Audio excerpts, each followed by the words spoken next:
ఆ పైవాడు ఎవరిని ఊరికినే నీకు దూరం చేయడు.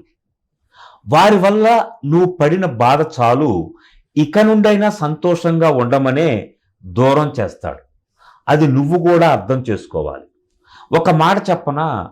నిన్ను నిజంగా ప్రేమించి, నిన్ను అభిమానించే వాళ్ళైతే ఎవరు నీ నుంచి దూరంగా వెళ్ళిపోరు. అలా దూరంగా వెళ్ళారు అంటే నిన్ను అర్థం చేసుకోలేని వాళ్ళు, నీ విలువ తెలియని వాళ్ళే. అలాంటి వాళ్ళ గురించి ఆలోచించటం, తిండి మానేయటం, మానసికంగా కృంగిపోవడం చాలా తప్పు. అలా చేయడం వల్ల నీ ఆరోగ్యం పాడైపోతుంది, నీ జీవితం కుంటుపడుతుందే తప్ప వాళ్ళు నీకు తిరిగి రారు.